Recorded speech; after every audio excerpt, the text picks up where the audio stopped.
Bonjour à tous, bienvenue sur notre chaîne Cuisine Pratique pour les non-voyants pour une nouvelle recette.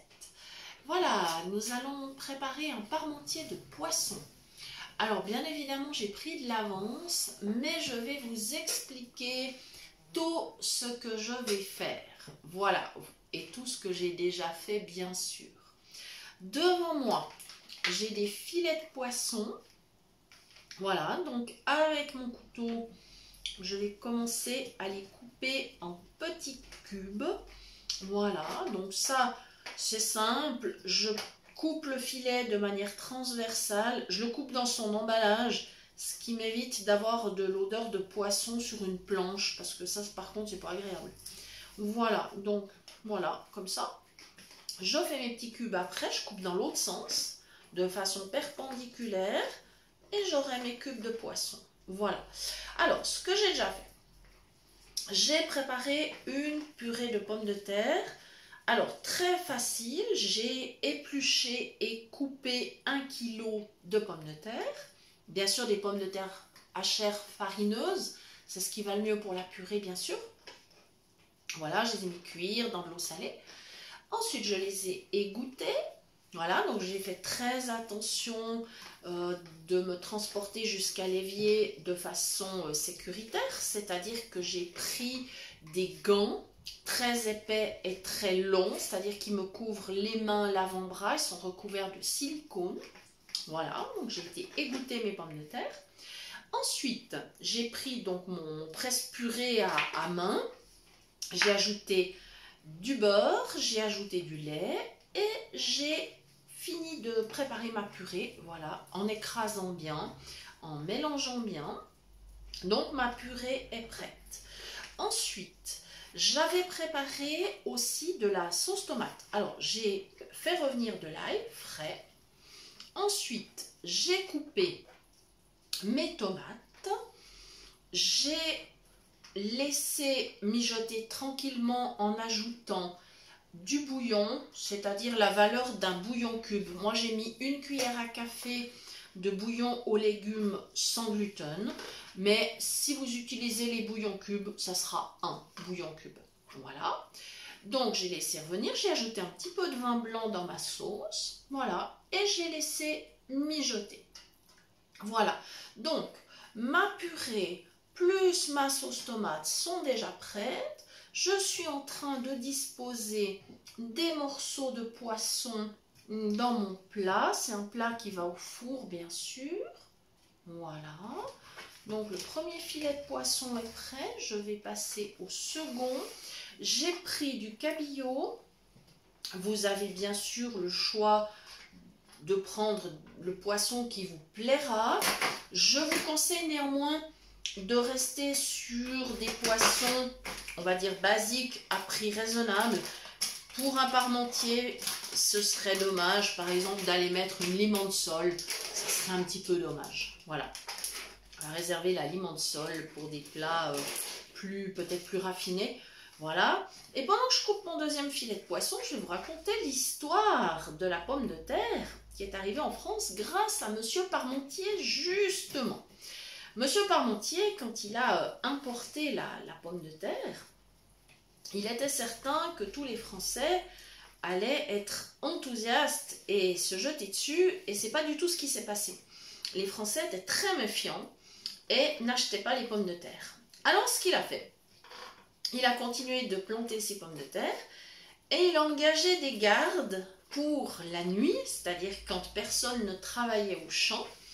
Il a engagé des gardes pour veiller sur ses pommes de terre. Et sa stratégie a parfaitement fonctionné puisque les gens se sont dit « Ah ben s'il les fait surveiller, c'est que ça doit être quelque chose de bien et de précieux. » Et donc automatiquement, ils ont commencé à acheter les pommes de terre et à les cuisiner bien sûr. Et c'est là que les Français ont commencé à consommer des pommes de terre. Voilà, ça c'est pour la petite histoire. Quand c'est possible, j'aime bien raconter un peu l'histoire des plats. Et bien sûr, c'est forcément en hommage à Monsieur Parmentier, qu'aujourd'hui on cuisine du hachis parmentier. Alors bien sûr, le traditionnel, c'est avec la viande hachée. Et si vous regardez notre recette de tarte à la viande hachée de l'autre jour, j'explique la préparation du hachis de bœuf avec la tomate, tout ça. Donc vous pouvez tout à fait l'utiliser pour le hachis de parmentier, voilà. Et puis là, eh bien, on fait une variante, on met du poisson. Ça va très bien parce que mon plat en fait est bien garni, mes morceaux sont bien répartis, voilà. Donc je suis bien contente. On va dire que j'avais acheté la quantité qu'il fallait.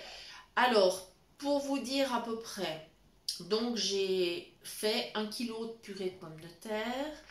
J'ai utilisé 3 tomates de belle taille, hein, ce sont des tomates charnues. Il doit y en avoir en tout cas 700 grammes, très certainement, pour ma sauce. J'ai mis 3-4 gousses d'ail. Voilà, donc j'ai pas mis trop. J'ai mis donc la valeur d'un bouillon cube ou une cuillère à café. J'ai mis quelques petites baies de poivre, le vin blanc. Voilà, donc ma sauce, ma purée sont prêtes. Je vais pouvoir monter mon hachis. Voilà, comme ça. Alors, bien évidemment, je vais jeter mes emballages de poisson parce que il n'y a pas un intérêt particulier à les conserver sur la table, n'est-ce pas? Voilà. Parfait. Je me lave les mains, bien évidemment, car le poisson, il n'y a rien de tel pour parfumer les mains, n'est-ce pas? Et pas de la meilleure façon qui soit. Donc, je savonne. Voilà. Et si, petite astuce, si vous avez une odeur de cuisine qui est persistante sur les mains, ben par exemple le poisson, par exemple l'ail, voilà, diverses choses comme ça qui restent vraiment, eh bien vous pouvez simplement vous laver les mains avec un peu de marc de café. Et là, miracle, l'odeur disparaît. Voilà, si vous avez aussi de l'oignon, de l'échalote, enfin voilà, tout ce qui sent un peu fort comme ça. Si vous vous lavez les mains avec un petit peu de marc de café, l'odeur va disparaître très rapidement. Voilà. Alors maintenant, je vais devoir aller chercher en premier ma sauce tomate. Voilà, qui est prête. J'ai bien sûr laissé refroidir un peu. C'est beaucoup plus facile.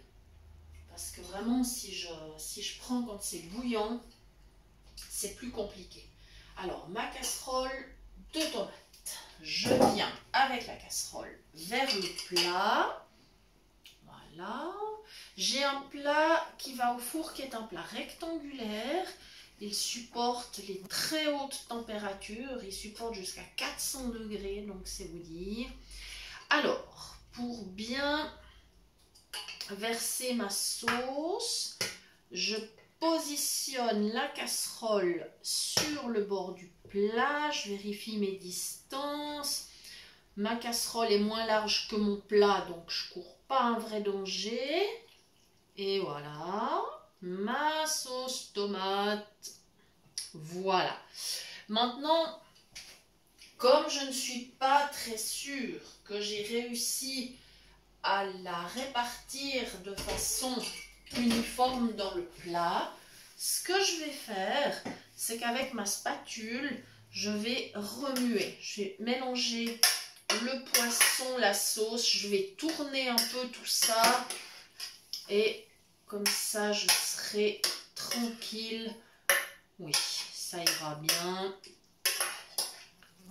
Voilà. Oh ouais, c'est plutôt bien, je pense. Peut-être qu'il en manque un peu sur le bord. Donc je continue à remuer. Je fais un peu le tour de mon plat pour être sûr que j'en ai pas mis à côté. Non, c'est bon. Je vérifie aussi au niveau de la table. Être sûr que j'en ai pas mis autour du plat. Non, ça va. Voilà. Voilà, voilà, voilà. Très bien. Et maintenant, je vais aller chercher ma purée. Voilà. Qui a aussi le temps de refroidir un peu. Alors, ma casserole est là. Voilà. Non, la casserole n'est pas chaude. Donc, c'est chouette. Je peux emmener la casserole vers le plat. Je peux la poser sur la table sans aucun danger. C'est pas chaud. Voilà. C'est pour ça que j'aime bien faire certaines préparations à l'avance. Ça limite les risques. Ça limite les risques de brûlure. Voilà. Hein, toujours penser à ça. Toujours penser au côté pratique.